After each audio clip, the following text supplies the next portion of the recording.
এই কোয়াশটা কিনে আনলাম, কোয়াশের তো খুব দাম। হ্যাঁ, এই ছোটো কোয়াশ একটার দামই দেখো, এটা মানে প্রায় মানে আধা কিলোর মতো 40 টাকা। ঠিক আছে, কিন্তু না কিনে পারলাম না। কারণ কি, এটার সাথে আমার অনেক স্মৃতি জড়িত, এই কোয়াশের সাথে। আগে ছোটোবেলায়, ছোটোবেলায় কি আমাদের বাড়িতে আর কি কোয়াশ বাগান আছে। হ্যাঁ, এটা শীতের দেশের ফল। তো কোয়াশ বাগান আছে, সেই কোয়াশ বাগানে অনেক অনেক কোয়াশ হয়। আর সমস্ত পাড়া প্রতিবেশীরাও আমাদের বাগান থেকে কোয়াশ নেন। আর তাছাড়া যখন মানে গাছটা এই শীতের সময় গাছটা মরে যায়, তো সেই সময় গাছটা মালিদেরকে দিয়ে কাটিয়ে বস্তা বস্তা কোয়াশও বিক্রি করা হতো। কিন্তু এখন এখানে এই প্রবাসে এসে কোনো মানে কুয়াশের মুখই দেখতে পাই না।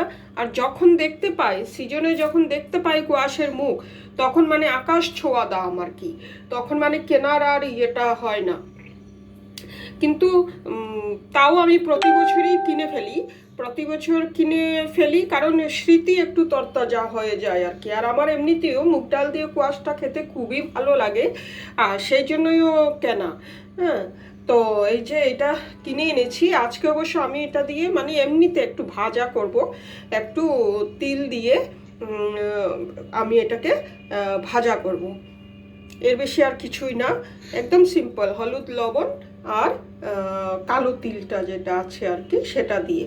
হ্যাঁ, আমি কিন্তু ইয়ে বলছি না, ওই যে কি রাঁধুনি টাধুনি বলছি না, কিন্তু আমি কালো তিল বলছি, কালো তিল। সেটা দিয়ে আমি এটা রান্না করব। তো দেখো, শুধু কুয়াশই দেখালাম আজকে তোমাদেরকে, স্কোয়াশ বলে এটাকে, আমরা কুয়াশ বলতাম, তো আসল মানে নাম হচ্ছে স্কোয়াশ। এই যে খেতে আমার খুবই ভালো লাগে, সেই জন্য কেনা, মিষ্টি মিষ্টি সুন্দর খেতে, তাই আমার কেনা আর বাজার থেকে আনা। তোমরাও একবার খেয়ে নিশ্চয়ই দেখো, ভালো লাগবে জিনিসটা। মুগ ডাল দিয়ে বড় বড় করে এরকম ডুমো ডুমো করে কেটে মুগ ডাল দিয়ে এটা রান্না করলে খুবই ভালো হয়, খুবই সুস্বাদু হয় খেতে।